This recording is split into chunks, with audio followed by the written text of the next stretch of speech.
કાયદો બધા માટે સમાન હોય છે, પછી ભલે તે કાયદાનું રક્ષણ કરનાર હોય કે સામાન્ય નાગરિક, કારણ કે નશો ગમે તેનો હોય અંતે તે પતનના માર્ગે જ લઈ જાય છે. નિકોલમાં પોલીસની સી ટીમની વાનનો અકસ્માત. ડ્રાઈવર નશામાં ધૂત. અમદાવાદ શહેરના નિકોલ વિસ્તારમાં કાયદો અને વ્યવસ્થાની સુરક્ષા માટે તૈનાત સી ટીમની વાનના ચાલકે જ નશાની હાલતમાં અકસ્માત સર્જતા ચકચાર મચી ગઈ છે. ભવાની ચોક પાસે બનેલી આ ઘટનાએ પોલીસ તંત્રની છબી સામે અનેક સવાલો ઊભા કર્યા છે.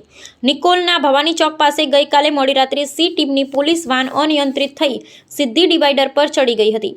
અકસ્માત એટલો જોરદાર હતો કે વાન ડિવાઈડર પર ફસાઈ ગઈ હતી. વાનમાંથી મળી આવી દારૂની બોટલો અને ગ્લાસ. સ્થાનિક લોકો જ્યારે મદદ માટે દોડી આવ્યા ત્યારે દ્રશ્યો જોઈને ચોંકી ગયા હતા. વાન ચાલક સંપૂર્ણપણે નશામાં હતો અને પોલીસ વાનની અંદરથી દારૂની બોટલો તેમજ દારૂ ભરેલો ગ્લાસ મળી આવ્યો હતો. આ જોઈને સ્થાનિકોમાં ભારે રોષ જોવા મળ્યો હતો ને લોકોના ટોળાએ વાન ચાલકને ઘેરી લીધો હતો. પોલીસ કાર્યવાહી અને ખુલાસો. ઘટનાની જાણ થતાં નિકોલ પોલીસનો કાફલો ઘટના સ્થળે દોડી આવ્યો હતો.